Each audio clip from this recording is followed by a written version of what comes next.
رب المغربين الذي خلق كل شيء زوجين وأوجب علينا الإحسان بالوالدين ونشهد أن لا إله إلا الله وحده لا شريك له وأشهد أن سيدنا وحبيبنا ومولانا محمدا عبده ورسوله سيد الكونين صلى الله عليه وعلى آله وصحبه وأتباعه أجمعين ليلا ونهارا في الطرفين فقد قال الله تعالى في كلامه المجيد وبرهانه التوحيد أعوذ بالله من الشيطان الرجيم بسم الله الرحمن الرحيم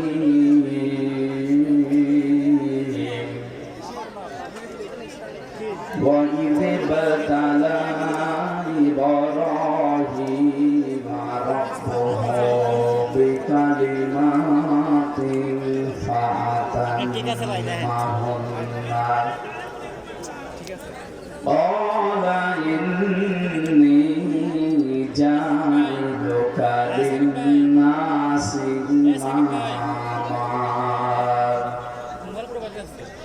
قال ومن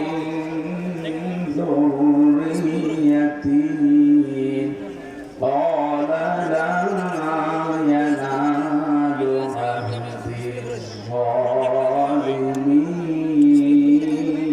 الظالمين صدقت يا ربنا اللهم صل على سيدنا مولانا محمد وعلى سيدنا مولانا محمد الحمد لله কথা বলা যাবে না দাঁড়িয়ে আছে দাঁড়িয়ে থাক কথা বলা যাবে না বলো যে যেখানে আছে দাঁড়িয়ে থাক বসে থাক শুয়ে থাক থাক কথা বলবে না একটা কথা বলবে না ঝিনাইদহ জেলার সদর থানার অন্তর্গত রিয়াজুল জান্নাহ আদর্শ দাখিল মাদ্রাসা ময়দানে 25তম বাৎসরিক ঐতিহাসিক তাফসীরুল কোরআন মাহফিলের সম্মানিত সভাপতি জনাব মোহাম্মদ হাফিজুল ইসলাম আতাল্লাহু উমরাহু ওয়া বারাকাল্লাহু ফি হায়াতি বলেন আমিন। এতক্ষণ যারা এখানে আলোচনা রাখলেন ইসলামিক চিন্তাবিদ শিক্ষাবিদ ডক্টর মাওলানা মোসাম্মেল হক দামাত বারকাতুহুল আলিয়া কথা বলেছেন এখানে আপনাদের ঝিনাইদহ জেলার সন্তান ডক্টর মাওলানা হাবিবুর রহমান মাওলানা হোসেন মাহফুজ মঞ্চে বসা আছেন সর্বজন শ্রদ্ধাভাজন ব্যক্তিবর্গ বিশেষ করে বাংলাদেশ জামায়াতে ইসলামী ঝিনাইদহ জেলা শাখা শ্রদ্ধাভাজন জেলা আমির আপনি এটা ডাউন করে দেন এটা কার আমি কি আর বলছি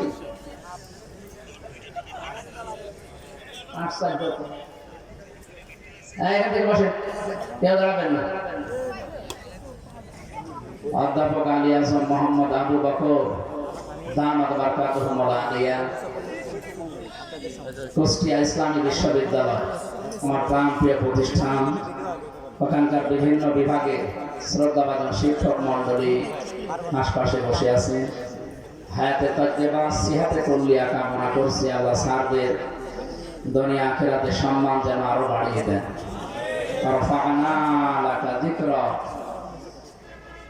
সামনে বসা মুসলমান ভাইরা পর্দার আড়ালের সম্মানিতা মা এবং বোনেরা প্রশাসনের ভাইরা প্রাণপ্রিয় ঝিনাইদহবাসী দল মত নির্বিশেষে আজকের এই অনুষ্ঠান এটা শুধু মুসলমানদের জন্য না হাদা বায়ানুল লিন্নাস হুদান লিন্নাস মানুষ কত পাচ্ছে আমরা যারা বিবেচিত সবার জন্য আজকের এই অনুষ্ঠান যদিও সাজিয়েছে মুসলমানেরা এলাকায় অন্য ধর্মের যারা আছে হাত্তা ইসমা কালাম আল্লাহি সুম্মা আবলিগহু মা'মানা আল্লাহ তাআলা বলেন, হে নবী, অন্য ধর্মের যারা মুসলিমরা যদি কোরআন শুনতে আসে নিরাপদে তারা যেন শুনতে পারে এবং তারা যেন বাড়িতে যেতে পারে সেই ব্যবস্থা আমি করে দেব। সুতরাং অন্য ধর্মের কেউ যদি এসে থাকেন আপনাদেরকে ওয়েলকাম জানাচ্ছি। ৯৬% মুসলমানের এই দেশে আপনারা আমাদের আমানত। কান খাড়া করে পরিষ্কার করে একটা কথা শুনি, যতগুলো ষড়যন্ত্র আগস্টের ৫ তারিখের পর থেকে হয়েছে, সবচাইতে সূক্ষ্ম ষড়যন্ত্র হচ্ছে সাম্প্রদায়িক সম্প্রীতি এ দেশে নেই এই কথার ধোয়া তোলা। এটা এখনো চলছে। যারা এখান থেকে চলে গেছেন তারা অন্য কিছু আর পাচ্ছে না, এইটা এখন পেয়েছে।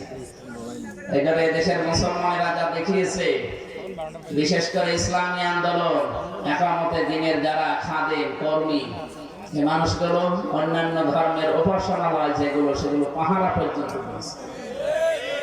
এটা পৃথিবীতে দৃষ্টান্ত হয়ে আছে। আপনি মাইক্রোসফট, এটা খ্রিস্টানরা চালায়, এর রিপোর্ট দেখেন। ২০২৪ সালের ৫ই আগস্টের পর থেকে সবচাইতে বেশি নিরাপদে আছে অন্য ধর্মের লোকেরা এই বাংলাদেশে। মুসলমান না, এই রিপোর্ট দিয়েছে খ্রিস্টানরা। ভয়েস অফ আমেরিকা ওরাও রিপোর্ট দিয়েছে। এই ৫৪ বছর আমাদের পেছনে আমাদের প্রতিবেশী নামে কলঙ্ক, যারা সারা জীবন আমাদের পেছনে এই কথা ছড়িয়েছে গোষ্ঠীর বড়দের কাছে যে দেশে সাম্প্রদায়িক সম্প্রীতি নেই, এদেশে সংখ্যালঘু নির্যাতন হয়, এটা যে মিথ্যা প্রমাণ হয়েছে তামাম দুনিয়া থেকে এখন ধিক্কার আসছে।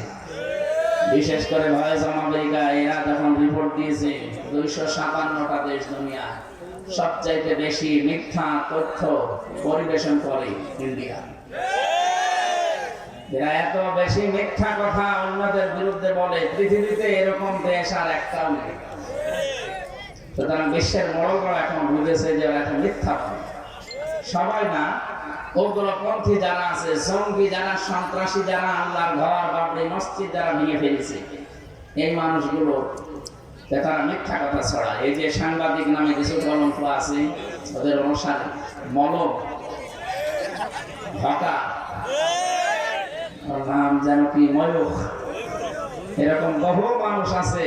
এই দেশ থেকে মানুষ চিকিৎসা নিতে যেত, তাদের পাসপোর্ট কেড়ে নিয়ে জিজ্ঞাসা করতো যে এই কথা আপনি বলেন যে আমার মেয়েকে রেপ করা হয়েছে, আমরা ওই দেশে পূজা পার্বণ করতে পারি না, এই জন্যই চলে এসেছি। কিন্তু মানুষের যাই হোক, ইমান না থাকলেও বিবেক অন্তত আছে। পঞ্চগড় থেকে এবং মাগুরা থেকে ২ জন মহিলা গিয়েছিল কিছুদিন আগে। এই হকার নামে কলঙ্ক সাংবাদিক এরকম একজন পাসপোর্ট কেড়ে নিয়ে জিজ্ঞাসা করছে যে আপনি মিডিয়ার সামনে বলেন যে আপনার মেয়েকে রেপ করা হয়েছে, আপনার দেশে টিকতে পারেনি, এই জন্য চলে এসেছেন। মেয়েটা পুরামূর্তি কি বলেন, আমি এসেছি আমার মেয়ের হাতে চিকিৎসা করাবো। আর সবচাইতে বেশি আমরা নিরাপদে আছি বাংলাদেশে আগস্টের ৫ তারিখের পর থেকে। পুরামূর্তি এই জন্য তাম দুনিয়া এখন জানে যারা মিথ্যাবাদী। আমি যে কান খাড়া করার জন্য বলছিলাম এই কথাটা বলার জন্য যে আপনি একটা মুসলমানের মাথায় যদি বাড়ি দেন আপনার একটা গুনাহ হবে, আর অন্য ধর্মের কারো মাথায় বাড়ি দিলে আপনার ডবল গুনাহ হবে। এটা জুলুমের গুনাহ আর একটা আমানতের খেয়ানতের গুনাহ। এজন্য এই কাজ যেন কেউ না করে। সামনে বিশৃঙ্খলা তৈরি করার জন্য ওরা যতগুলো পদক্ষেপ নিয়েছিল তার ভেতরে এটাও একটা। এটা এখন চলমান চলছে, এটা সফল হবে না ইনশাআল্লাহ। কথা বলেন না কেন? জালেম যদি সিয়ার পায় প্রথমেই ২টা কাছে হাত দেয়। ইন্নাল মুলুকা ইযা দাখালু ক্বরিয়াতান আফসাদুহা ওয়া জাআলু আইজ্জাতা আহলিহা আযিল্লা ইলা আখিরি আয়াত। সূরা নবলের ৩৪ নম্বর আয়াতের ভেতরে আল্লাহ জানিয়েছেন জালেম যদি কোন জায়গায় সিয়ার পায়, ক্ষমতা পায়, পাওয়ার পেয়ে যায়, প্রথম নাম্বারে সে জমিনে বিশৃঙ্খলা তৈরি করার চেষ্টা চালায়। বিশেষ করে ১৫.৫ বছরে যেটা সবচাইতে বেশি হয়েছে। দেখবেন হঠাৎ একটা বিশৃঙ্খলা নিজেরা তৈরি করে দিয়েছে। জনগণ যদি ওদিকে একটু মন দেয়, চোখ দেয়, দেখবেন বাম দিকে আরেকটা তৈরি হয়ে গেছে। এদিকে তাকাবেন দেখবেন পেছনে আরেকটা চলছে, পেছনে তাকাবেন ঘুরে সামনে আরেকটা আরম্ভ করে দিয়েছে। এই 15.5 বছরে প্রায় 53টার উপরে বড় বড় বিশৃঙ্খলা তৈরি করেছে ওরা নিজেরাই। এটা সালেমদের প্রথম কাজ। মানুষকে এই সমস্ত বিষয়ে লিপ্ত রেখে ওরা নিজেদের স্বার্থ সিদ্ধি করতে চায়, যেটা 15.5 বছরে পরিচিত। যেভাবেই হোক চেয়ারে বসে টাকা রাখবে, কিন্তু শেষ পর্যন্ত আর পারে নাই। স্যার বলছিল না যে আল্লাহ আবাবিল পাঠিয়েছিল, আসলে 5 তারিখে হঠাৎ করে এত মানুষ আসলো থেকে। এর ভেতরে মনে হয় ফেরেশতা ছিল। ফেরেশতা যে ছিল এটা কি আমরা বানিয়ে বলছি না? আল্লাহ রাব্বুল আলামিন বলেন, হাত্তা ইযা ফারিহু বিমা উতু আখাযনাহুম বাগতাতান ফাইযা হুম মুবলিসুন। সূরা আনআম 7 নম্বর পারা 12 নম্বর পৃষ্ঠা 2 নম্বর লাইনে 44 নম্বর আয়াতের শেষের দিকে আছে। রাব্বুল আলামিন বলেন, যখন ওরা আমার দানকৃত নিয়ামত পাওয়ার পর, ক্ষমতা একটা নিয়ামত, ক্ষমতা কি? এই নিয়ামতটা পেয়ে যখন আনন্দে আত্মহারা হয়েছিল, আমি আল্লাহকে ভুলে গিয়েছিল। বাগতাতান আখাযনাহুম বাগতাতান, এখানে ফাইল সরাসরি আল্লাহ নিজে। আল্লাহ বলেন, আমি নিজে তাদেরকে ধরেছি আকস্মিক ভাবে, হঠাৎ করে। সুতরাং এই আয়াত দ্বারা প্রমাণ হয় 2024-এর 5 আগস্টে শুধু ছাত্র জনতা না, আল্লাহ নিজে আবাবিল পাঠিয়েছিলেন। আবাবিল হোক আর যাই হোক, ফাইদা হুম মুবলিসুন, তারা নিরাশ হয়ে গেছে, হতাশ হয়ে পড়েছে। 5 মিনিট সময় চেয়েছিল, তাও দেয়নি। তার মানে আল্লাহ যদি না ধরতো, আমার মনে হয় 5 মিনিট পেতো। আল্লাহ যেহেতু নিজে ধরেছে, এই জন্য 1 সেকেন্ড আর সময় পায়নি। কথা বলে ঠিক কিনা? এ পর্যন্ত আল্লাহ শেষ করে দেননি। আল্লাহর পরের শব্দেই জানিয়েছেন, পরের আয়াতে, ফাকুতিহা দাবিরুল কওমিল্লাযীনা যালামু, জালেমদের যে শিকড়, এটা কেটে ফেলা হয়ে গেছে। কতিয়া, এটা মসুর। এরপর তা জামানে ফাইলকে নেই। আমি আয়াতটা বাংলাদেশের 64 জেলাতে মিলিয়ে দেখেছি, বিশেষ করে সিনাইতে আরো বেশি। সূরা নম্বরে আয়াতের ব্যাখ্যা করা আছে 52 নম্বর আয়াতে, ফাতিলকা বুয়ুতুহুম খাবিয়াতাম বিমা যালামু। আল্লাহ বলেন, এই সেই ঘরগুলো, মনে হচ্ছে এভাবে আঙ্গুল দিয়ে দেখাচ্ছে যে এই সেই ঘরগুলো। খাবিয়াতান, আমি জনশূন্য করে দিয়েছি, ওজার গৃহ বানিয়ে দিয়েছি, পরিত্যক্ত করে দিয়েছি, বিমা যালাম, হয়ে জালেমদের জুলুমের কারণে। আপনি আয়াতটা বাংলাদেশের সাথে মিলিয়ে দেখেন, জালেমদের যত বাড়ি ঘর সব এখন পরিত্যক্ত। আমার কুষ্টিয়ার হানিফের বাড়ি দেখে আসেন, গণ টয়লেট হয়ে গেছে। অথচ 5 তারিখের আগেও কি দাপট ছিল ঘরের? আল্লাহ বলেন, কেন করলাম জানো? বিমা যালামু, এদের জুলুমের কারণে। কারণ যেখানে জুলুম করা হয়, অত্যাচার করা হয়, ওই জায়গাটা পর্যন্ত আল্লাহ অভিশপ্ত বানিয়ে দেয়। আর জেনাইদা তো আপনি দেখেছেন, উলঙ্গ করে টানিয়ে রেখেছিল ওর বাড়ি ঘরের অবস্থা। তাহলে বলেন আল্লাহ কি করিস? ইরান চেয়ারম্যান কি অবস্থা দেখেছিলাম ওই সময়, তাহলে ওর নিজের যদি শরীরের উপরে এই যায়, তোর বাড়ির উপরে কি গেছে?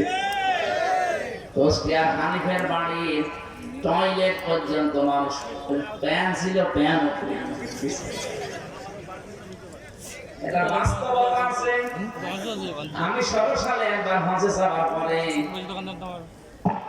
কাবা ঘর তাওয়াফ করে দেখলে উপরে একটু দেখি ভরি, হঠাৎ দেখি আমার পেটে ব্যথা। পুলিশকে ডাক দিয়ে বললাম, ইয়া আখি তাআল, এদিকে আসেন ভাই। ওর ভাষা দিয়ে আমার জিজ্ঞাসা করছেন, বললাম এখানে আমার পেটে ব্যথা করছে, ফার্মেসি কোথায় একটু বলে দেন। উনি আমার ফার্মেসি না দেখিয়ে বলছে, ইয়া হাজিউল হুজ্জাত আইনা বিলাদুকা, হাজি দেশ কোথায়? যে তুমি বাংলাদেশ। বাংলাদেশ থেকে এসেছি। এবার ওর ভাষা দিয়ে আমার বোঝাচ্ছে, হাজি আপনি জানেন না এটা কোন জায়গা? না তো। আবু জাহেলের বাড়ি। আপনি এখনো পায়খানা না করে দাঁড়িয়ে আছেন, তাড়াতাড়ি করে পায়খানা করে দেখি আমার পেটে ব্যথা ভালো হয়ে গেছে। আল্লাহ যেন আমাদের বোঝাতে চায়, হামজা এত কষ্ট করি, এত টাকা খরচ করে আসলে 6,500 কিলোমিটার দূর, আর শয়তানের বাড়ি পায়খানা না করে চলে যাবা, তাড়াতাড়ি করো। আমার তো মনে হচ্ছে সারা বাংলাদেশে জালেমদের বাড়িগুলো ঠিক এখন ওইরকম অবস্থা হয়ে গেছে। আজকে সকালে পত্রিকা দেখেছে ঢাকার ওই বাড়িটা এত আবেগের জায়গা, অনেকে সোমা খেতেছে, অথচ সে বাড়িটা এখন দেখেন ঘন টয়লেট। আজকে সবে দেখলাম 4-5 জন করে দেখলাম, এদিকে এদিকে এদিকে, মনে হচ্ছে যে জামাত বকর করে। এটা আল্লাহ এমনি করে, জালেমদের জুলুমের কারণে করেছে। কথা বলে না কেন? বলেন তো এখানে শিক্ষাটা কি? এ পর্যন্ত ছিল জালেমদের, এরপরেরটা আমাদের জন্য। সূরা নমল 52 নম্বর আয়াতের শেষের দিকে পাবেন, ইন্না ফি যালিকা লায়াতান লিকাওমিন ইয়ালামুন। এখানে মাঝখানে লামে তাকিদ আছে। আল্লাহ যেন গ্যারান্টি দিয়ে বলতে চায়, অবশ্যই এর ভেতরে শিক্ষা আছে যারা জ্ঞানী তাদের জন্য। আমরা যারা জ্ঞানী মানুষ দাবি করি, আমাদের শিক্ষা কি? জালেমদের এত বড় শিকড় যদি আল্লাহ কেটে ফেলতে পারে, একেবারে সমূলে পুড়িয়ে ফেলতে পারে। আপনি জানেন জালেমদের শিকড় কত নিচে ছিল? ইউনিয়নের দারোয়ান থেকে শুরু করে সংসদ পর্যন্ত প্রত্যেক জায়গায় জালেমদের লোক সবচেয়ে ছিল।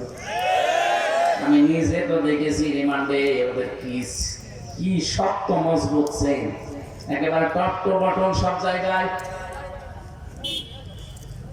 অথচ আল্লাহ পুরান শিকল একেবারে সবগুলো কেটে দিয়েছেন, ওদের বাড়ি ঘরের অস্তিত্ব পর্যন্ত এখন আল্লাহ রাখেন নাই। যদি না একটা নাসিল হয়েছে লোকনবী আলাইহিস সালামের উম্মতকে উদ্দেশ্য করে, অথচ 2024-এর 5 আগস্টের বিকাল 5টার সময় মনে হচ্ছে আবার আরেকবার নাসিল হয়েছে।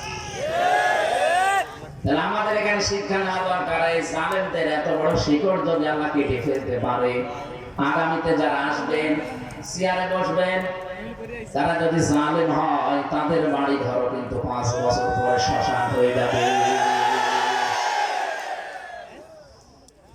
আশা করছি শিক্ষা নেবে নাকি এ পর্যন্ত শেষ? বলেন। এখানে করা ওরা যে চেষ্টা চালাচ্ছে, সব মাঠে মারা যাচ্ছে, একটাও সফল হচ্ছে না।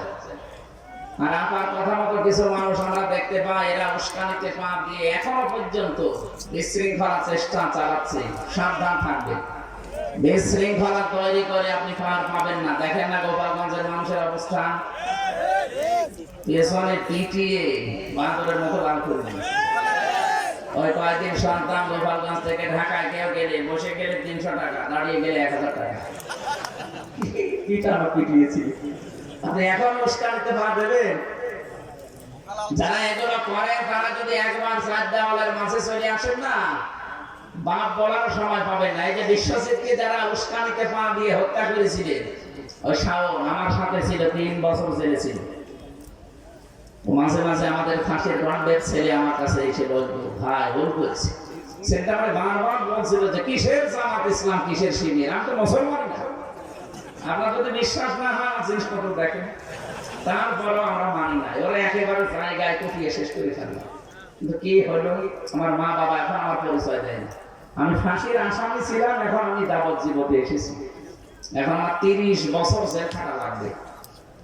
আমার দলীয় লোক যারা এই উস্কানি দিয়েছিল, তাদের কথা মতো কাজ করলাম, তারা এখন আর পরিচয় দেয় না। আমার এই যে জেলখানায় টাকাও আসে না। আর আপনারা যারা জেলে গেছেন জানেন, বাইরে থেকে যদি টাকা পয়সা না যায়, ওখানে যা খাবার দেয় ওটা খেয়ে টিকে থাকে কঠিন। কথা বুঝতেছে? এই জন্য উনি আমাদের বলছিল, বাইরে যদি যেতে পারেন আপনারা তো বাইরে যাবেন, যদি যেতে পারেন তো এই মানুষকে সতর্ক করে দিয়ে যে আমার মতো কেউ যেন ভুল না করে। এরকম উস্কানিতে পা দিয়ে যদি আমার মতো একবার 4 দেওয়ালের মাঝে আটকা পড়ে যায়, ওর দুনিয়াও শেষ, আখিরাতও শেষ। কোন বাবা তখন আর কুল দেবে না। এই জন্য যেহেতু আপনার বাবা এখন নেই, আগে যাইতো একটা ছিল, সে বাবাও নেই, এখন সব ফেরেশতা হয়ে গেছে। ফেরেশতা যেমন দেখা যায় না, ও বাবাদেরকেও দেখা যাচ্ছে। এখানে কারো উস্কানিতে আমরা যেন পা না দেই, বিশৃঙ্খলা তৈরি করার চেষ্টা করা। আল্লাহ বলেন 2 নম্বরে জালেমদের কাজ হবে, তারা সম্মানিত মানুষদের অসম্মান করবে। আমি বলেনি 15.5 বছরে এদেশের সম্মানিত মানুষ যারা সবচাইতে বেশি অপমান হয়েছে তারা অনেকে দেশে পর্যন্ত থাকতে পারে না। এই যে ডক্টর মোজাম্মেল হক এক কথা বলছে না কেন? মাওলানা আবুল কালাম আসাদ, ওই যে সেই লাল গাড়িওয়ালা লোকটা, আমার পরিচয় নেই কিন্তু আমি দেখেছি এখনো পর্যন্ত আসতে পারে না। সবচাইতে বড় অপমান হয়েছে আলেমরা। কোরআনের পাখি মাওলানা দেলাওয়ার হোসাইন সাইদি রহমাতুল্লাহ আলাইহি শহীদ, তাকে শেষ পর্যন্ত আমরা মেরেই ফেলবে। আমরা আদালতে দেখেছি অন্যান্য ফাঁসির আসামি যারা তাদেরকে নিয়ে আসে শুধু হাতে হ্যান্ডকাপ দিয়ে, আর আলেমদেরকে নেওয়ার সময় মাথায় দড়ি বাঁধে, আমার মাথায় দড়ি বেঁধে, এরপর ডান্ডা বেরি পরিয়ে পেছনে হাত বেঁধে মানুষের দৌড় টেনে নিয়ে যায়। এই জালেমরা ওই আদালত চত্বরে টিপ্পনি কাটতো যে ঠিক হচ্ছে। এখন আপনাদের নিয়ে যাচ্ছে এই যে দরবেশ সালমান এফ রহমান। আমি বহুবার দেখেছি আদালতে হাজিরা দিতে গিয়ে ও ম্যাজিস্ট্রেটের সাথে কানে কানে কি বলছে দুইজন, আমি কয়েকবার দেখেছি। কি এখন আপনাকে ওই ম্যাজিস্ট্রেটই তো শাস্তি দিচ্ছে, কোরআনটা আল্লাহ উল্টিয়ে দিয়েছে। এখন আপনারা বলতেন যে কেমন লাগে দেখেন হুজুর, কেমন লাগে দেখেন। আমরা এখন বলি দেখেন কেমন লাগে। গমসর একটা ছিল, গমসর তারা 4 তলায় নিয়ে গেছে, 2 তলায় তোলার কথা ছিল, 4 তলায় নিয়ে গেছে। এই জন্য পুলিশকে গরম দিচ্ছে, এত ইতরামি করো আমার সাথে। আরে ভাই কেবল শুরু, আমি 2 তলায় বলি 4 তলায় নিচ্ছে, তাই আপনি গরম দেন। আমার আপনি 10 তলায় তুলেছিলেন হাঁটিয়ে, তাও বিনা কারণে। আপনার তো তাও নামে গমসরের মামলা আছে, আমার মনে তো কিছুই ছিল না। জোর করে মামলা দিয়ে আপনি আটক করে তারপর 10 তলায় তুলতেন নামাতে। যা করেছেন 15.5 বছরে এর 100 ভাগের 1 ভাগ এখনো হয়নি।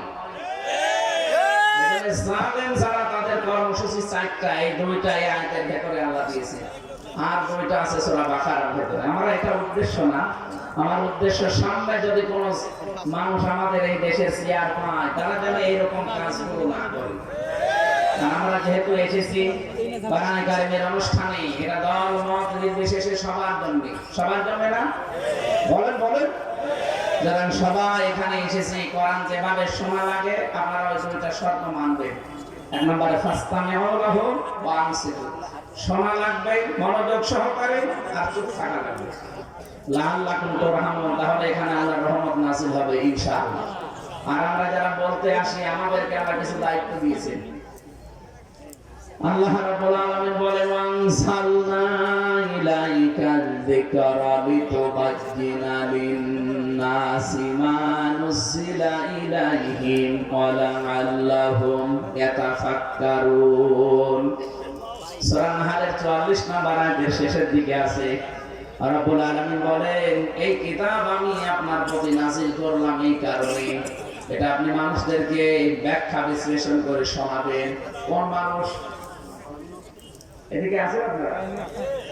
এই যে লিতু বাজ্জিনা লিন-নাস, লাম শব্দটা 13টা অর্থে আসে, তার ভেতরে একটা অর্থ পাবেন জীবিত মানুষদের জন্য লাম ব্যবহার করা হয়।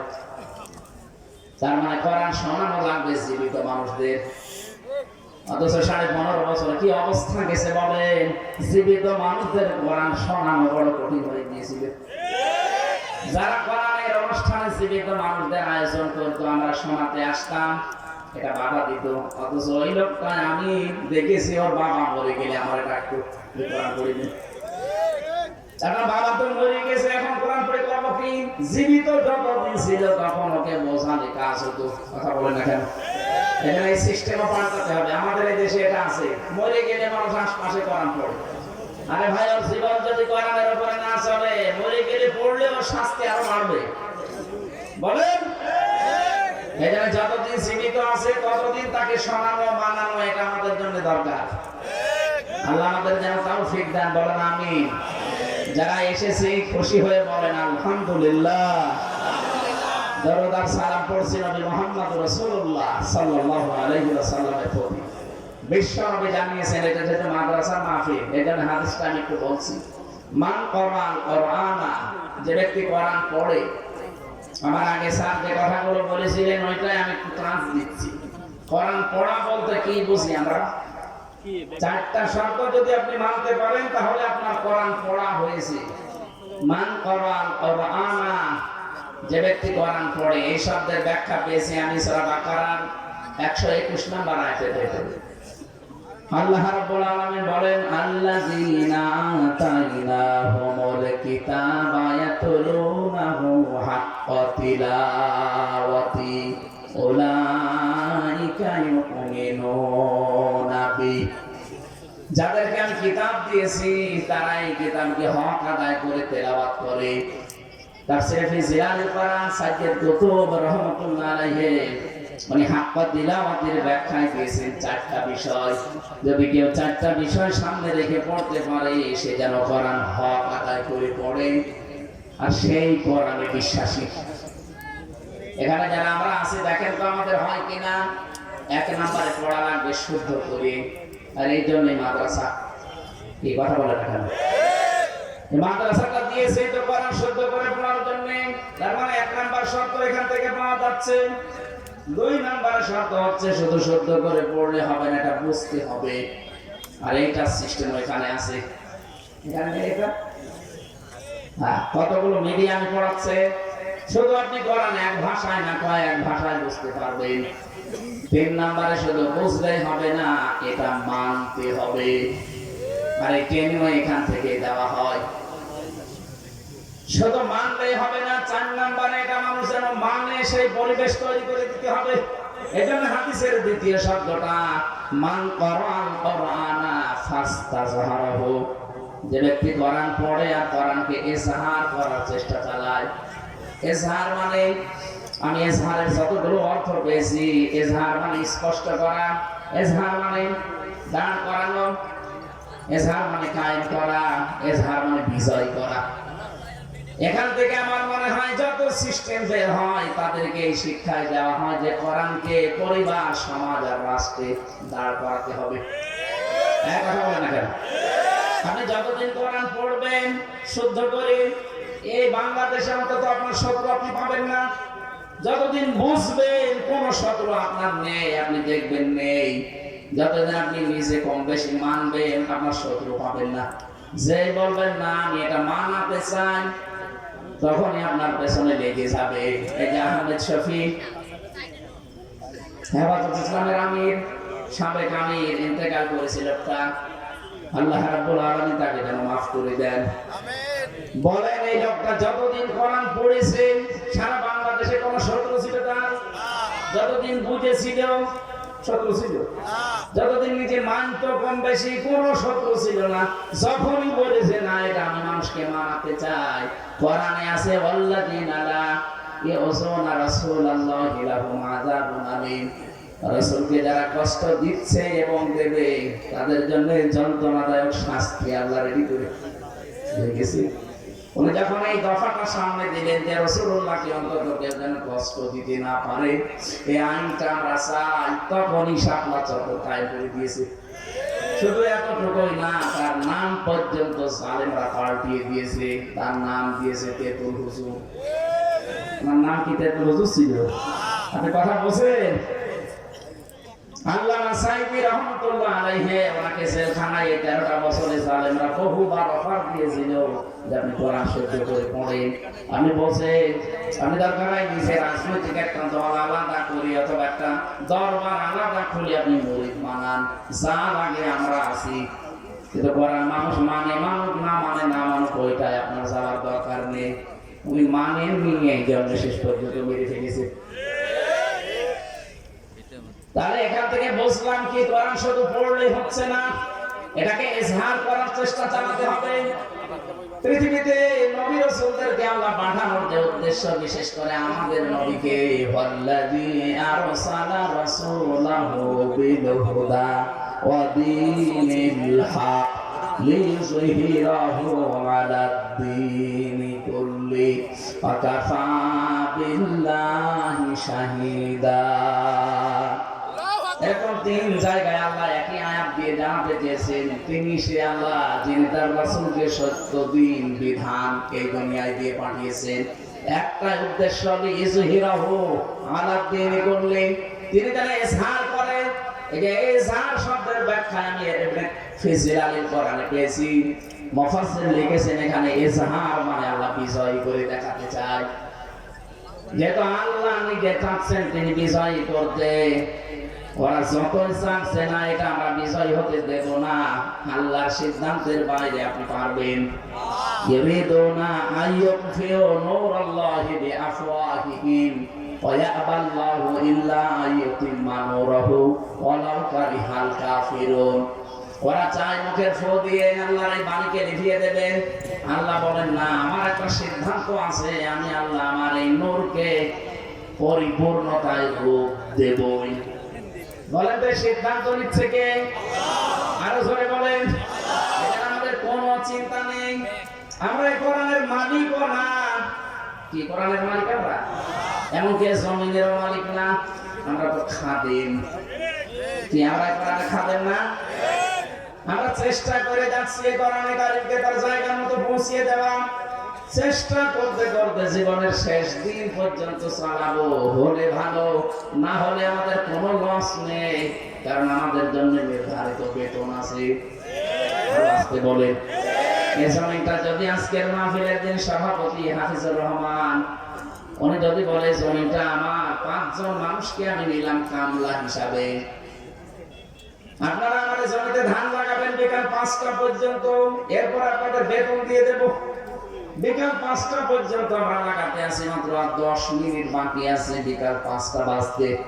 হঠাৎ দেখি 4-5 জন মস্তান এসে বলছে ধান তুলে ফেলা লাগবে। কি আমরা যারা এখানে অন্তত খাদেমের দায়িত্বে আছি, লেবার আছে, কামলা আছে, এই কাজ আমরা করতে দেব?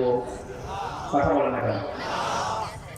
ওরা যদি তুলতেও যায় বলো না ভাই আর 5-10 মিনিট আছে, 10 মিনিট পরে মালিক আমাদের বেতন দিয়ে দেবে। এরপরে আপনারা তুলবেন, দরকার আপনাদের সাথে আমরাও তুলব, কারণ এই জমিনও আমাদের না, এই ধানও আমাদের না। কথা বলে ঠিক কিনা? কিন্তু বিকাল 5টা আগে আমরা তুলতে দেব না। আপনি যত বড় মস্তান হন, যদি বেশি ঝামেলা করেন দরকারে হাতাহাতি হবে, মারামারি হবে, দরকারে মেরে ফেলা লাগে মেরে ফেলবো।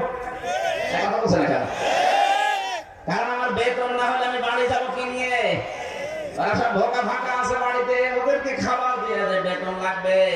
এটা যেমন সহজে বুঝেছেন, আল্লাহর কসম এই জমিনের মালিক আল্লাহ, আমরা শুধু খাদেম, আমরা কামলা। চেষ্টা চালিয়ে যাচ্ছি এটাকে তার জায়গা মতো পৌঁছিয়ে দেওয়ার জন্য বিভিন্ন কায়দায়। যদি হয় ভালো, বিকাল 5টা মানে জীবনের শেষ দিন, জীবনের শেষ দিন পর্যন্ত চেষ্টা চালাবো। এর আগে যদি কেউ এটা কায়েমে বাধা দেয়, এটা পড়ায় বাধা দেয়, এটা বোঝায় বাধা দেয়, তাহলে হয়তো হাতাহাতি হবে, তার সাথে কথা কাটাকাটি হবে,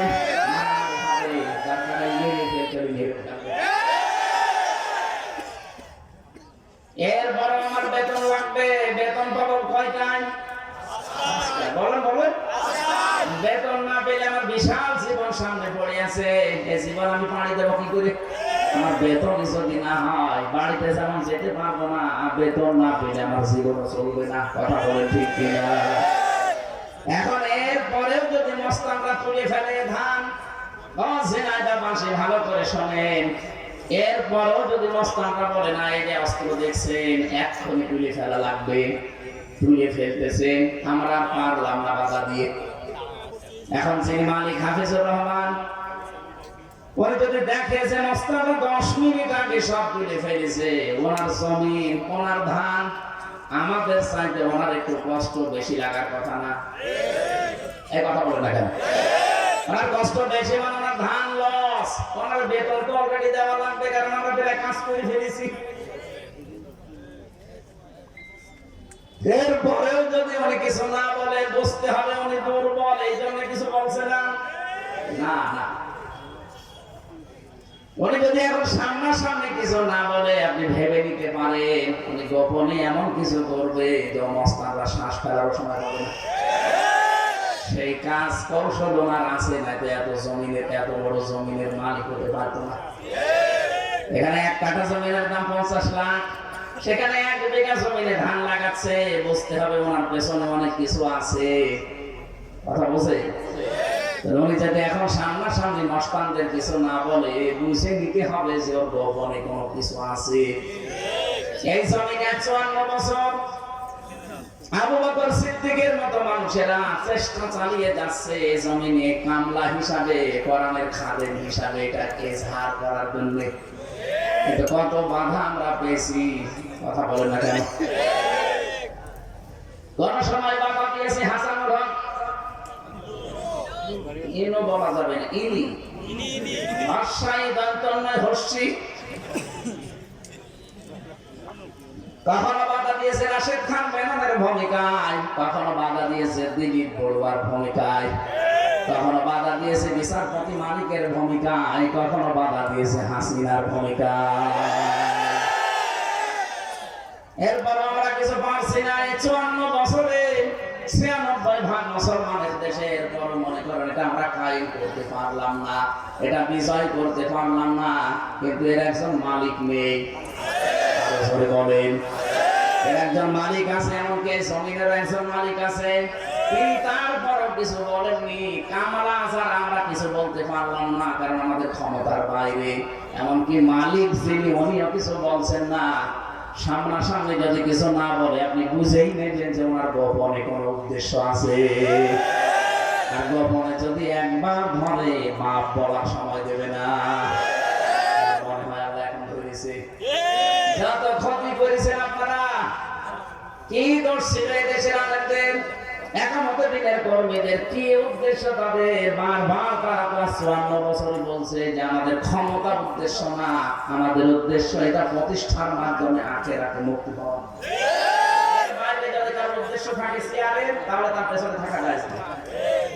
আমার উদ্দেশ্য থাকা লাগবে, এইটা আমি জমিনে কায়েম করবো, ইজহার করে দেখাবো কি করে বিজয় করা যায়। এর জন্য যত রকমের রাস্তা আছে, বৈধ পন্থায় সব রাস্তা আপনি অবলম্বন করেন। এরপরও বারবার স্বীকার করে নিচ্ছি, এটা বোঝাতে চাই মালিক কিন্তু একজন আছে। বিকাল 5টায় আসবে, বিকাল 5টায় আসবে, এসে যদি তাকে ধান সব তুলে ফেলেছে মাস্টাররা, এত বাধা দিয়েছে কামলারা, কামলাদেরকেও মারধর করেছে। এখন সারা দেশে আমরা দেখতে পাচ্ছি অনেকেই কামলাদেরকে ধরে ধরে মারছে।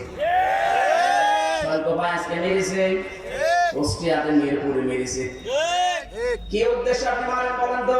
আপনার উদ্দেশ্য অন্যটা, কামলাদের উদ্দেশ্য। কামলারা জানে যে জমির মালিক সে না, এ ধানের মালিক সে না, সে শুধু বেতন পাওয়ার ধান্দায় আছে। কথা বলে না, সে শুধু বেতনের ধান্দায় আছে। বেতন পেলে তার আর কিছু লাগবে না। আর বেতন তো এখন দেবে না, মালিক দেবে বিকাল 5টায়, মানে জীবনের শেষ দিন। ওয়াবুদ রাব্বাকা হাত্তা ইয়াতিয়াকাল ইয়াকিন। সূরা হিজরের 99 নম্বর আয়াতে আল্লাহ জানিয়েছেন ইবাদত করবে রবের ওই দিন পর্যন্ত যতদিন ইয়াকিন না আসে। এখানে ইয়াকিন মানে মরণ, তার মানে মরণ। আর মরণের আগ পর্যন্ত আমাদেরকে এর সাথে ইজহার করার জন্য থাকা লাগবে। এইটাই ছিল আল্লাহর উদ্দেশ্য রাসূলকে পাঠানোর। যে যত ধর্ম আছে, যত দিন আছে, এখন পৃথিবীতে প্রায় 4500 উপরে ধর্ম চলছে। সব ধর্মের উপরে আমরা চাই এই পৃথিবীতে আল্লাহর কোরআনকে আমরা ইজহার করতে। কথা বলে ঠিক কিনা? এটা বিজয় করা লাগবে। কেন? এর পরের শব্দগুলোতে নবীজি ব্যাখ্যা দিচ্ছেন, ফাহাল্লা হালালাহু ওয়া হারামা হারামাহু আদখালাহুল্লাহুল জান্নাহ। যদি এটা কায়েম হয়ে যায়, ইজহার হয়, বিজয় থাকে, তাহলে হালালকে হালাল মানতে পারবা, হারামকে হারাম জানার পরে ছেড়ে দিতে পারবা। ও বাংলার মুসলমানেরা, 54 বছর কোরআন এই দেশে ইজহার নেই, বিজয় নেই। এই জন্য আমরা হালালকে হালাল জানার পরও মানতে পারি না। এরকম ক্ষেত্র দেশে নেই। হ্যাঁ, কথা বলে না কেন? হারামকে হারাম জানার পরও আমরা ছেড়ে দিতে পারি না। এই জন্যই তো আজ আমরা উঠে পড়ে লেগেছি যে এটাকে ইজহার করবো, আমরা এটাকে বিজয় করবো, যেন হালালকে হালাল জেনে মানা যায়, হারামকে হারাম জেনে ছেড়ে দেওয়া যায়। কথা বলেন। নবীজির শেষ কথা ছিল আদখালাহুল্লাহুল জান্নাহ। নবীজি বলেন তোমাকে আল্লাহ যেন জান্নাতে দিয়ে দিয়েছে। আদখালা এটা মাঝে, আদখালা এটা ছিল। আল্লাহ কেন নবীজি এই কথা দিলেন যে তোকে আল্লাহ জান্নাত দিয়ে দিয়েছে? আরে ভাই, আমি তখন মরি নাই, জান্নাতে গেলাম কি করে? তার মানে কোরআনে কারীম যদি ওই চারটা শর্ত মেনে আমরা এই দেশে অনেকে হাত তুলতে বলছিলেন, স্যার যেই বলেছে কারা কোরআন শিখতে চান পড়তে চান সবাই হাত তুললেন, তাহলে এই চারটা শর্ত মেনে আপনাকে কোরআন পড়া লাগবে। আর কোরআনকে বিজয় করার জন্য সর্বাত্মক চেষ্টা চালাবেন জীবনের শেষ দিন পর্যন্ত। তাহলে হালালকে হালাল জেনে আপনি মরতে পারবেন, হারামকে হারাম জেনে ছেড়ে দিতে পারবেন। তখন আপনি মনে করবেন এই দেশটায় যেন মিনি জান্নাত হয়ে গেছে। আমিরে জামাত ডক্টর শফিকুর রহমান হাফিজাহুল্লাহ ঘোষণা অলরেডি দিয়েছেন, এদেশে যদি কোরআনের এই বিধান আমরা কায়েম করতে পারি, প্রথম দিন এই দেশ থেকে সাদাবাজি আমরা ঝাঁটিয়ে বিদায় করব। আন্দাজে বলেন নাই, এই হাদিসের বাস্তব ব্যাখ্যাটা উনি বলেছেন। অনেকে মনে মনে ভয় পায় যে কোরআনের দেশে যদি চলে আসে, আমরা একটু মাঝে মাঝে ডাল খাই, লাল পানি খাই, বিড়ি খাই, এইটা কি হবে? হবে, এটা কোনো অসুবিধা নেই। আপনি ডাল খেতে পারবেন, লাল পানিও খেতে পারবেন, বিড়িও খেতে পারবেন, কিন্তু এখন এই যে মসজিদ চারতলা দেখলাম, এই মসজিদে যদি কেউ এশার নামাজ পড়তে গিয়ে মসজিদের ভেতরে যাবার পরে যদি ওর নেশা লাগে যে বাবা খাবে, নেশা লাগতে পারে, অথবা আপনার বিড়ি খেতে ইচ্ছা হচ্ছে, বলেন তো আপনি চার দেওয়ালের মাঝে খেতে পারবেন? বলেন, খেতে যদি চান ওখান থেকে বের হয়ে বাইরে খাওয়া লাগবে, কারণ মসজিদের পরিবেশে ডাল খাওয়া নিষেধ। ডাল খাওয়া যাবে, কেউ মেনে নেবে? মসজিদের পরিবেশটা যেহেতু এটা সত্যি, যদি 56,000 বর্গ মাইলে কোরআনের মাত্র 500টা আইন আছে, এগুলো যদি কায়েম হয়ে যায় পুরা বাংলাদেশ হয়ে যাবে এরকম মসজিদ। ডাল খাওয়া, বাবা খাওয়া, আকিস বিড়ি খাওয়া মনে আসবে না। খেতে চাইলে আপনি খেতে পারবেন না, পুরা পরিবেশটাই হয়ে যাবে একটা জান্নাতের পরিবেশ। ধরে বলেন সুবহানাল্লাহ। তখন আপনি ভাবতে পারেন যে আমি যেন একটা জান্নাতে আছি।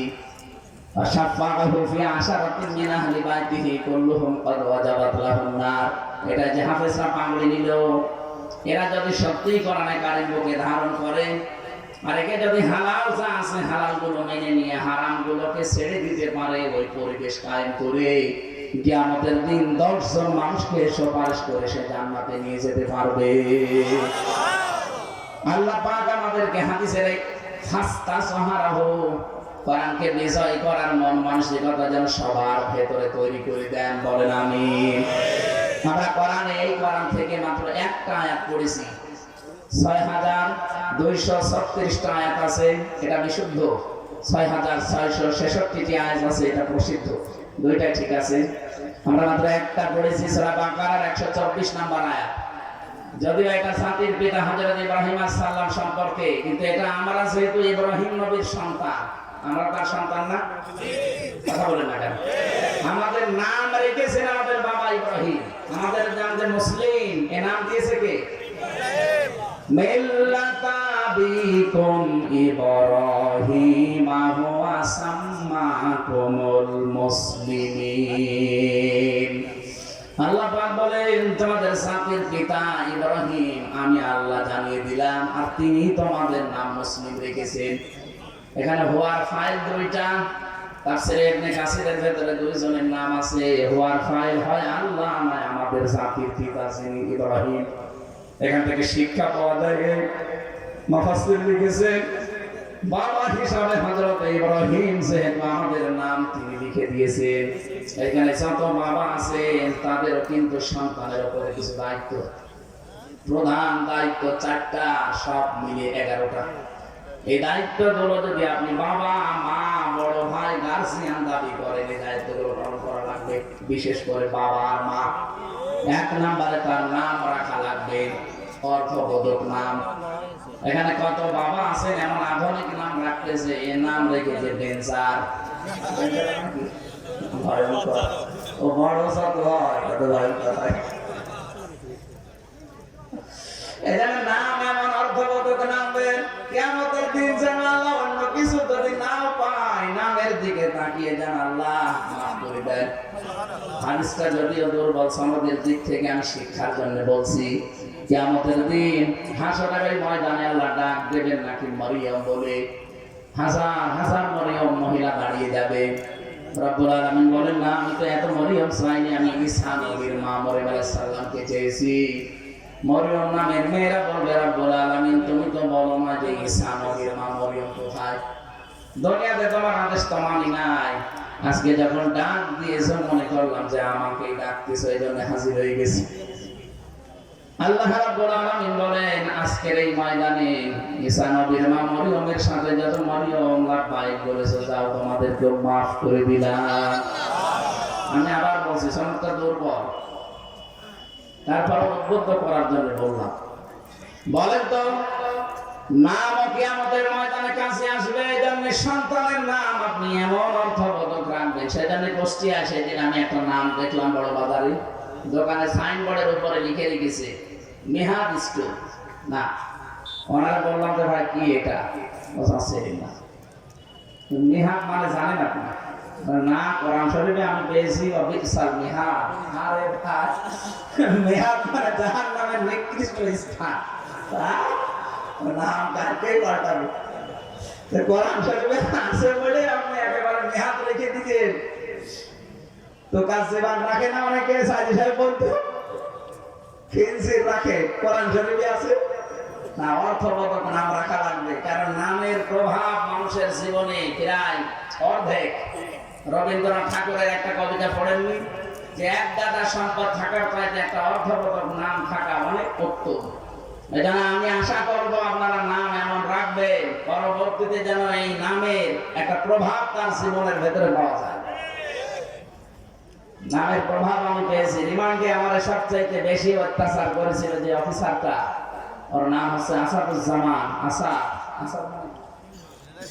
সিংহের মতো আসতো, চোখ আমার বেঁধে নিত আগে।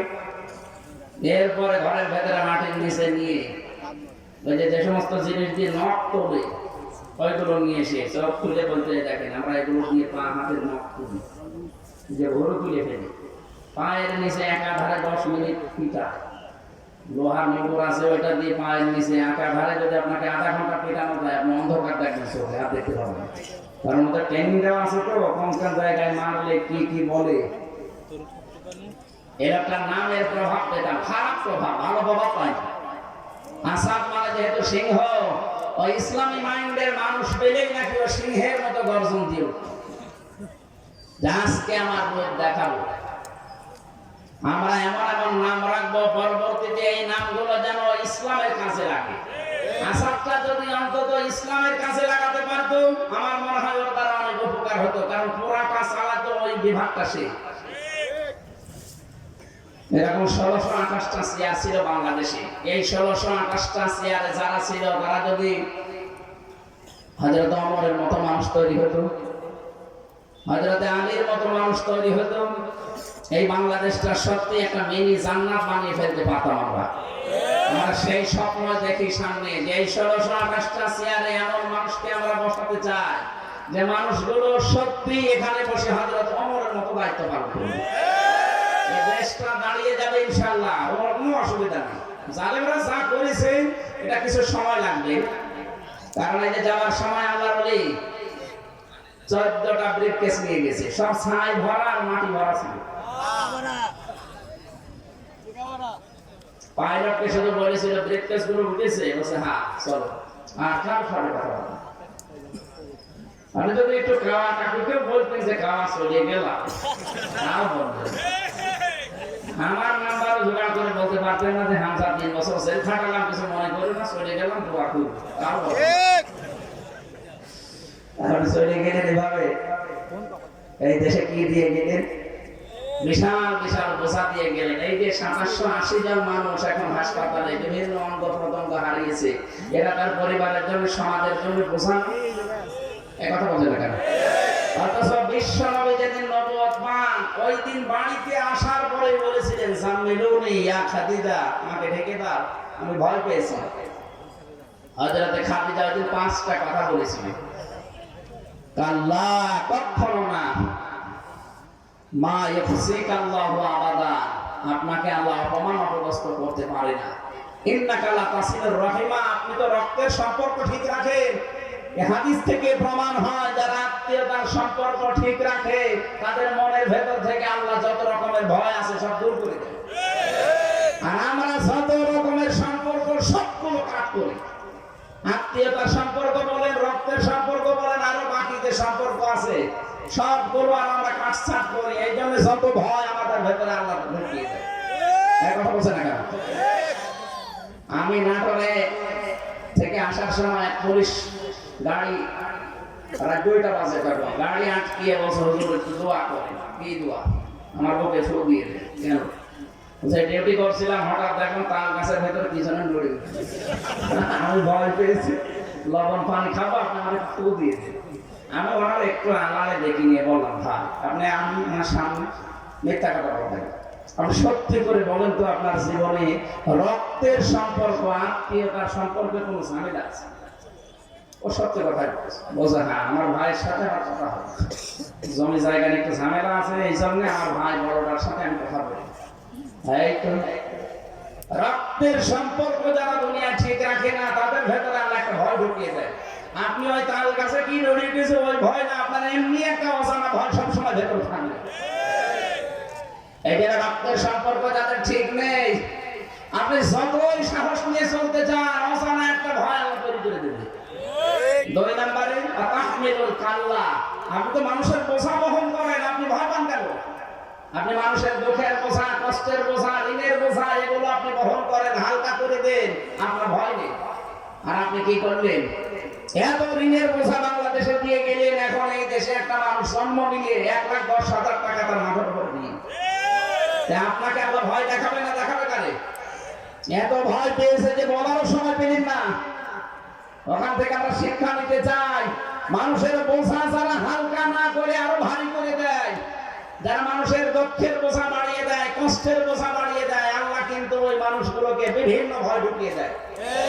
এই যে আমেরিকা দাবানলের মতো জ্বলতেছে, আপনি একটু পেছনে কয়েকদিন ধরে তো গাজায় কত মানুষকে ঘর বন্দি করে, কত শিশুকে, কত বৃদ্ধকে, যুবতী মেয়েদেরকে আপনি আগুন লাগিয়ে দিয়েছেন, ঘরে তালা লাগিয়ে। তাদের যে কান্না আমি ভিডিও দেখেছি, কি হাউমাউ করে কাঁদতেছে তারা। ওই মানুষগুলো ওই সময় বলেছিল, রব্বানা আখরিজনা মিন হাদিহিল ক্বরিয়াতি যালিমি আহলুহা ওয়াজআল লানা মিন লাদুনকা ওয়ালিয়্যা ওয়াজআল লানা মিন লাদুনকা নাসীরা। হে আল্লাহ, তুমি এই জনপদ থেকে আমাদেরকে বের করে নাও, এই জালেমদের জনপদ থেকে আমাদেরকে বের করে নাও, অথবা তুমি তোমার পক্ষ থেকে সাহায্যকারী পাঠাও। ওদের দোয়া আল্লাহ একেবারে ফেরত দেবে? আর যেভাবে চলতেছে আমেরিকা, আপনি তাকান, আজকে সকালবেলা কিছু আলেমদেরকে ডাক দিয়ে বলছে যত প্রযুক্তি ছিল আমাদের আগুন নেভানো, কোনোটাই কাজ হচ্ছে না, যত দেয় আরো আগুন ধরে। সুতরাং তোমাদেরকে দায়িত্ব দিলাম, তোমরা আজান দাও। এখন আজান দিতে বলছে।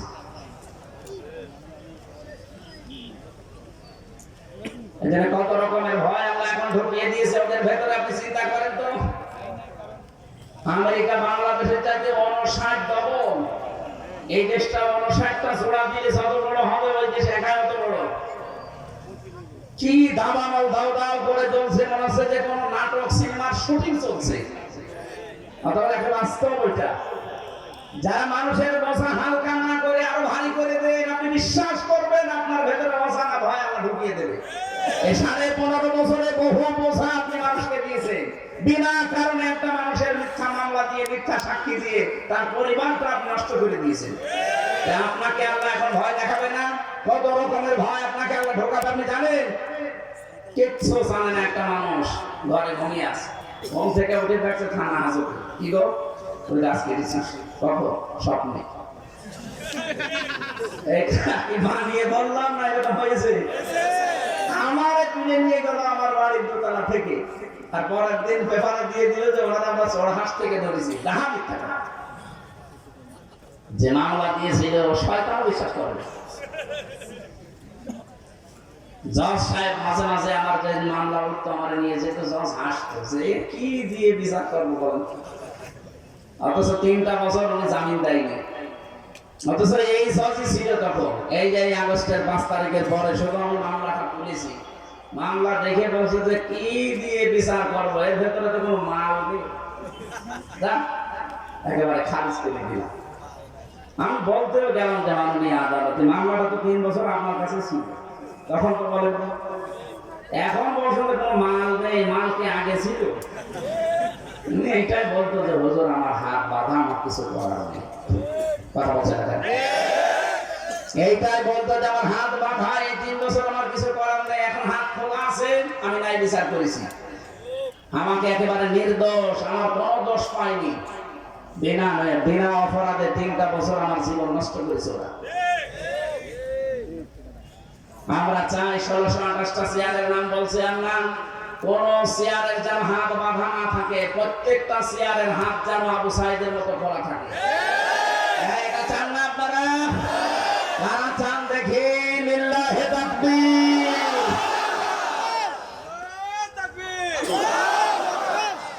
আলহামদুলিল্লাহ। তো এইটার জন্য হাত খুলতে হলে এটা লাগবে, এটা ছাড়া সম্ভব না। যত নিয়ম নীতি নিয়ে আসেন না কেন আবার হাত বাঁধা হয়ে যাবে, এই কথা বলেন না কেন? হাত আবু সাইদের মতো খুলে রাখতে হলে এটা লাগবে। আমান হাকামা বিহি আদালা, যারা কোরআন দিয়ে বিচার ফায়সালা করতে পারবে তারাই কেবল ন্যায় বিচার কায়েম করতে পারবে। আর 9 দফা ছাত্রদের এই 9 দফার ভেতরে প্রথম এই দফা ছিল যে উই ওয়ান, এই কথা বলছেন না কেন? আমরা ন্যায় বিচার কায়েম করতে চাই, আর ন্যায় বিচারের জন্য এটার বিকল্প দুনিয়ায় কিচ্ছু নেই, কিছু যে নেই। 54 বছর আপনি দেখতে পেলেন না ডক্টর কামালের তৈরি করা এই সংবিধান যে বাংলাদেশের কাঙ্ক্ষিত যে মান, এটা আজও অর্জন হয়নি, কিয়ামতের আগে হবেও না। অথচ 21 বারের উপরে এটা পরিবর্তন হয়ে গেছে। এখন শুধু একটাই বাকি আছে, আর দেশের মানুষও তাই চাচ্ছে। আপনি আগস্টের 5 তারিখের আগে জরিপগুলো দেখেন, আন্তর্জাতিক যত জরিপ আছে, এদেশে মাত্র 100 জনের 15 জন মানুষ চাইতো কোরআনের বিধান বাংলাদেশে কায়েম হোক। তার ভেতরে হয়তো আলী আজম, মোহাম্মদ আবু বকরের মতো মানুষগুলো, এরকম মানুষ আছে এই দেশে 100 জনের মাত্র 15 জন। এনারা চাইতো যে কোরআনের বিধান বাংলাদেশে কায়েম হোক। জানুয়ারির 1 তারিখের রিপোর্টগুলো বের করেন, আন্তর্জাতিক যত সংস্থা এই দেশের মানুষকে রিপোর্ট দিচ্ছে, এই দেশে মাত্র 5 মাসে 100 জনের 58 জন মানুষ চাচ্ছে যে কোরআনের বিধান দেশে কায়েম হোক। আপনি আর কিছুদিন যেতে দেন, অন্য জাতির লোকেরা পর্যন্ত বলছে না কাঙ্ক্ষিত মানে শান্তি পেতে হলে আল্লাহর কোরআনের বিকল্প কিছু নেই। তারা অন্য ধর্মের মানুষ যদি এটা বিশ্বাস করতে পারে, তা আপনার কি হয়েছে? দল মত নির্বিশেষে এদিকে এগিয়ে আসা দরকার না। এখন অন্তত যেহেতু দেখা যাচ্ছে 15 থেকে 58 হয়ে গেছে, আর কিছুদিন যেতে দিন 100 জন মানুষ চাইবে আল্লাহর কোরআনের দেশে কায়েম হোক। আর ওইটা দেখার জন্য ঈশ্বর হাঁ করে আছে। সারা জীবনে আমার স্বপ্ন এই আল্লাহ 56,000 বর্গ মাইলে যেন তোমার কালাম দিয়ে চলছে, এটা দেখে মরতে পারি। বলেন আমিন। আমরা কোরআনে কারিমের হযরত ইব্রাহিম আলাইহিস সালামের জীবন থেকে আরম্ভ করেছিলাম। উনি নাম রেখেছেন আমাদের সন্তান হিসাবে, নাম কি? মুসলিম। বলেন তো নাম কি? আল্লাহ রাব্বুল আলামিন বলেন, তোমাদের জাতির পিতা ইন্তেকালের আগে তোমাদেরকে ডাক দিয়ে বলেছিলেন, ওয়াসাবিহা ইব্রাহিম বানিহি ওয়া ইয়াকুব ইয়া বানিয়া ইন্নাল্লাহা আসতাফা লাকুমুদ-দীন ফালা তামুতুন্না ইল্লা ওয়া আনতুম মুসলিমুন। হযরত ইব্রাহিম ও ইয়াকুব এই দুইজন নবী ইন্তেকালের আগে তার সন্তানদেরকে ওসিয়ত করেছিলেন যে আমার সন্তানেরা, কলিজার টুকরা সন্তানেরা, অবশ্যই আল্লাহ তোমাদের জন্য মনোনীত করেছেন, নির্ধারিত করেছেন, তোমাদের জন্য পছন্দ করেছেন একটা দিনকে। সেই দিন মানে এই রাতের পরে যে দিন আসবে ওই দিন। বলেন বলেন, তোমাদের জন্য যে দিন আল্লাহ নির্ধারিত করেছেন সেই দিনের নাম হচ্ছে ইসলাম। নাম কি? ইসলাম। ফালা তামুতুন্না, তোমরা মরবা না, ইল্লা ওয়া আনতুম মুসলিমুন, যতক্ষণ মুসলমান হতে না পারো। এখানে যে দিনের কথা হযরত ইব্রাহিম আমাদের জাতির পিতা তার সন্তানদেরকে জানিয়েছেন, তার নাম হচ্ছে ইসলাম। ইন্নাদ-দীনা ইনদাল্লাহিল ইসলাম, আল্লাহর কাছে মনোনীত একটা জীবন ব্যবস্থা, ধর্ম, তার নাম কি? আমার ইয়াবতাগি গায়রাল ইসলাম দীনান ফালা ইয়াকবালা মিন। দুনিয়াতে ইসলাম বাদ দিয়ে যে নিয়ম আপনি মানেন না কেন কখনো আল্লাহকে রাজি করতে পারবেন না। ফালা ইয়াকবালা মিন, জীবনও আপনার কোনো কিছু আল্লাহর দরবারে কবুল হচ্ছে না, হবে না। ইয়াকবালার আগে লান এসেছে, মজারের আগে লান আসলে অর্থ দাঁড়ায় বাংলাদেশ জীবনেও হবে না। এখানে ইসলাম বাদ দিয়ে যারা নাম রাখে তাদের নাম নাম নয়। ইসলাম বাদ দিয়ে কেউ যদি বিয়ে শাদী করে ওটা বিয়ে নয়।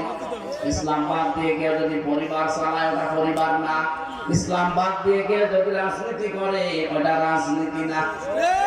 আর আসতে বলেন এই কোরআনে কারিমে আল্লাহ সূরা নিসা 34 নম্বর আয়াতে জানিয়েছেন আর রিজালু কাওয়ামুনা আলান নিসা। পুরুষেরা হবে গাইডলাইন দাতা আর মেয়েরা হবে তাদের আজ্ঞাবহ। এই আয়াতের তাফসীরে সাইয়্যিদ আবুল আলা মাওদুদী রাহমাতুল্লাহ আলাইহি উনি তাফসীরুল কোরআনে আয়াতের তাফসীর করতে গিয়ে লিখেছেন যে পৃথিবীতে যদি নেতৃত্ব দিতে কেউ চায় তাকে পুরুষ হওয়া লাগবে, মহিলা হলে চলবে না।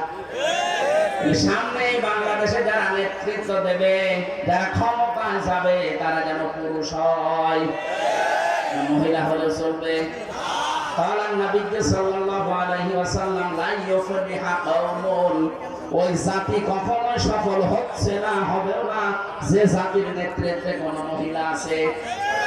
54 বছরে কম বেশি এটা আমরা দেখেছি, এজন্য আমরা সফল হতে পারিনি। সামনে যারা আসবে আমরা আহ্বান জানাবো তারা যেন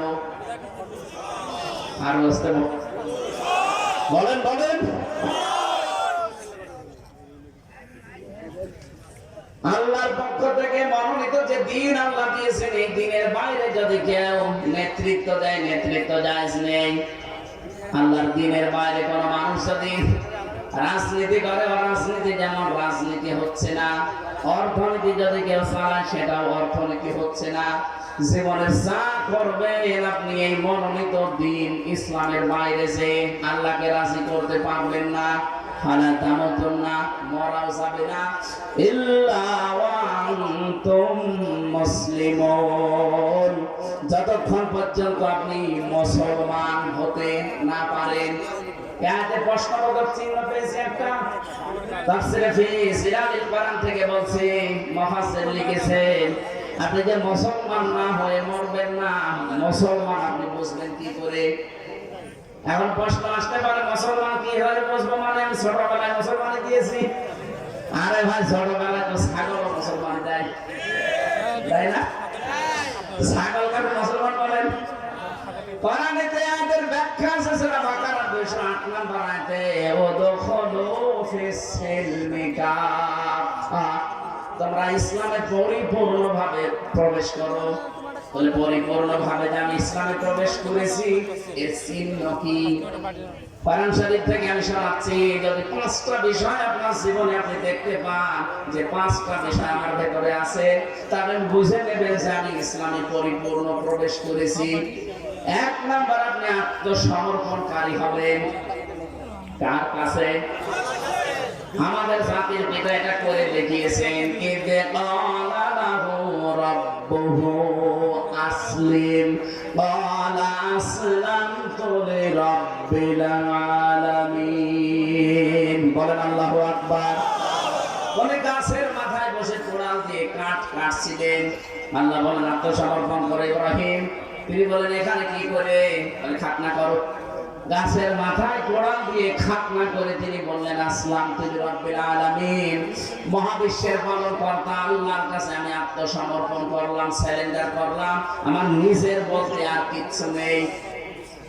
যে লোকটা মুসলমান দাবি করবে যে আমি পরিপূর্ণ ইসলাম মানতে চাই, তার নিজের সে আর কিছুই থাকবে না, যা আল্লাহর কথা সেইটাই তার কথা। কথা বলে না কেন? আজকে একজন আমার কাছে দেখা করলো, মানে বামপন্থী রাজনীতি করতে আগে একটা আলোচনা শোনার পরে আমি 2 মাস আগে তাওবা করে একেবারে ইসলামে চলে এসেছি। এখন আমার নিজের বলতে কিছু নেই, আল্লাহ যে কথা আমার ওই কথা। এইটাই তো 1 নাম্বার, এটাই দরকার। আপনাকে প্রথম নাম্বারে আল্লাহ বলতে বলেছেন এই জন্য, কুল ইন্না সালাতি ওয়া নুসুকি নুসুকি ওয়া মাহইয়ায়া ওয়া মামাতি লিল্লাহি রাব্বিল আলামিন।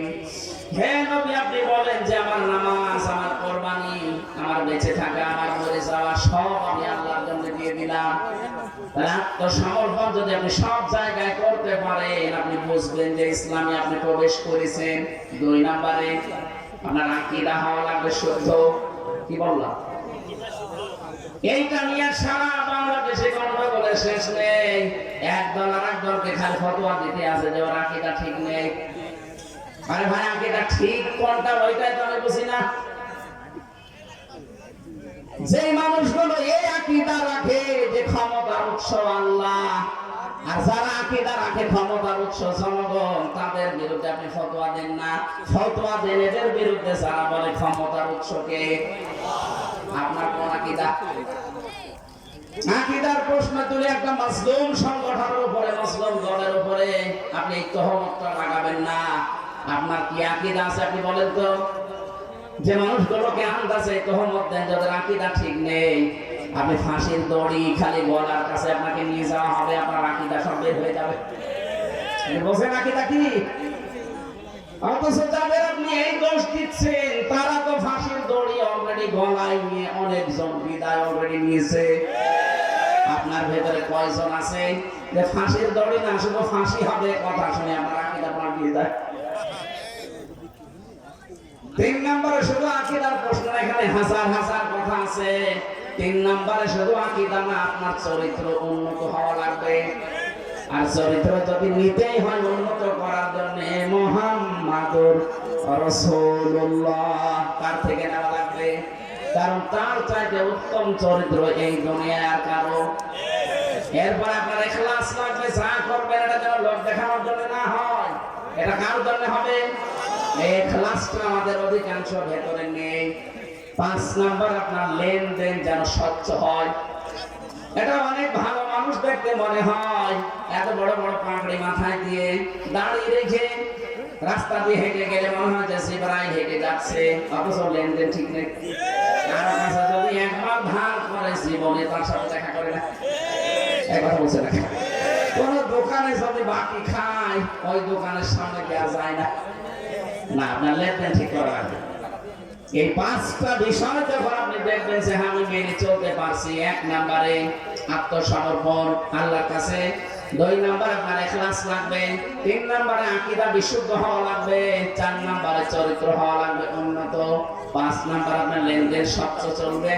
আপনি তখন বুঝবেন যে আপনি ইসলামে পরিপূর্ণভাবে প্রবেশ করেছেন। আমি যে কথা বলতে চাচ্ছিলাম, আমাদের নবী, আমাদের জাতির পিতা ইব্রাহিম আলাইহিস সালাম তার সন্তানদেরকে যে আদেশ দিয়েছিলেন, আল্লাহ রাব্বুল আলামিন আমরা যেহেতু তার সন্তান দাবি করি, আমরা ইব্রাহিমের সন্তান না? নাকি এই যে নতুন জাতির পিতার সন্তান? না, এটা তো বানানো। আমাদের যেটা ওটা বানানো না, আল্লাহ নিজে বানিয়ে পাঠিয়েছেন। সুবহানাল্লাহ বলতে পারেন না? এমনি এমনি বানিয়েছে।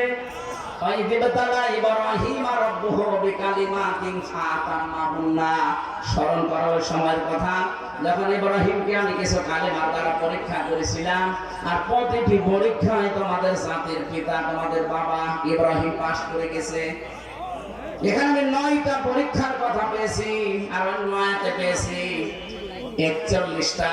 সব মিলে আমাদের জাতির পিতাকে আল্লাহ 50টা পরীক্ষা করেছিলেন পুরা জীবনে। সুবহানাল্লাহ বলতে পারবেন?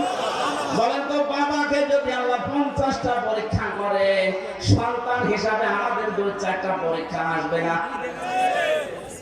ক্বালা ইন্নী জামিলুকা লিন-নাসি ইমামা, আল্লাহ পাক বলেন, হে ইব্রাহিম, এই পরীক্ষাগুলোতে পাস করার কারণে আমি তোমাকে মানব জাতির ইমাম বানিয়ে দিলাম। উনি বলেছিলেন, ক্বালা ওয়া মিন যুররিয়াতি, হে আল্লাহ, নেতৃত্ব দেওয়া, ইমাম হওয়া, নেতা হওয়া, এটা কি আমি একা নাকি আমার সন্তানাদি যারা আছে তারাও পাবে? এটা আল্লাহ পাক বলেন পাবে, তবে লা ইয়ানালু আহাদিস যালিমিন, ইয়ানালু মুজারে বর্তমান ভবিষ্যৎ, প্রেজেন্ট ফিউচার। আহাদিস যালিমিন, জালেমদের প্রতি আর কোনো অঙ্গীকার নেই। এই আয়াত দিয়ে প্রমাণ হয় জালেমদের জন্য রাজনীতি করার নেতা হওয়া জায়েজ নেই। অথচ এই দেশে যে যত বড় জালেম হয় সে তত বড় নেতা হয়। এখন থেকে আর হবে না ইনশাআল্লাহ। কথা বলে না কেন?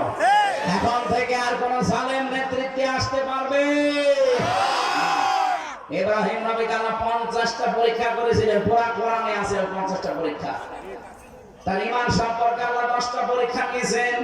সূরা আন-নামের ভেতরে আছে 69 নম্বর আয়াত থেকে শুরু করে 10টা আয়াতে আছে পরীক্ষাগুলো। তার আমল বা কাজ সম্পর্কে আল্লাহ পরীক্ষা নিয়েছেন 30টা।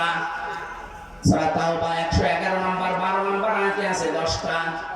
সূরা মুমিনুনের 1 থেকে 11 নম্বর আয়াত পর্যন্ত আছে 10টা।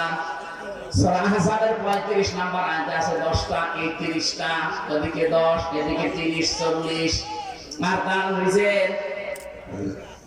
স্বভাব, এই স্বভাব নিজের শরীর এবং মাথা থেকে শুরু করে পা পর্যন্ত এর ভেতরে নিয়েছেন পরীক্ষা 10টা। এই সব মিলে আমি পুরা কোরআনের হাদিসের ভেতরে পরীক্ষা ওনার জীবনে পেয়েছি 50টা। আল্লাহ পাক 50টা পরীক্ষা নিয়ে তিনি একটাতেও ফেল করেননি, প্রত্যেকটাই পাস করে গেছেন। আমরা তার সন্তান হিসাবে এরকম পরীক্ষাগুলো যদি সামনে আসে আমরা পাস করার চেষ্টা করব ইনশাআল্লাহ। আমি আর আগাতে পারছি না, কালকে মাহফিলটা অনেক দূরে, চট্টগ্রাম। দিনের বেলা তো এই জন্য এখনই যাওয়া লাগবে, 12টা বেজে যাচ্ছে। আগামীতে আসলে আমি আরো ব্যাখ্যা করে কথা বলবো ইনশাআল্লাহ। আল্লাহুম্মা আমিন। لا إله إلا أنت سبحانك إني كنت من الظالمين اللهم اغفر لي وارحمني واهدني وعافني وارزقني يا رب العالمين। আল্লাহ তাআলা কোরআন কারীম শোনার জন্য আমরা যারা চাতক পাখির মতো বসেছিলাম, আমরা যেভাবে আরম্ভ করেছিলাম এখনো কয়েক ঘন্টা আমরা কথা বলতে কেউ চলে যেত না, কিন্তু চারিদিক থেকে তাকিয়ে আমি শেষ করে দিয়েছি। যতটুকু বুঝলাম আমাদের জীবনে তুমি আমল করার তৌফিক দাও। সওয়াব যদি দিয়েই থাকো আল্লাহ কোটি কোটি করে বানিয়ে দাও। কিয়ামতের দিন সুপারিশ করবে আমাদের জন্য, নবীর রওজায় পৌঁছিয়ে দাও। রব্বুল আলামিন এই মাদ্রাসাটি কায়েম করেছিলেন, প্রতিষ্ঠা করেছিলেন ডক্টর মাওলানা মোজাম্মেল হক। এলাকার যাদেরকে সাথে নিয়ে নবীর এই ঘর এবং তোমার ঘর মসজিদ এখানে যারা কায়েম করেছে, আল্লাহ কিয়ামত পর্যন্ত এদেরকে তুমি সহি সালামতে রাখো। যারা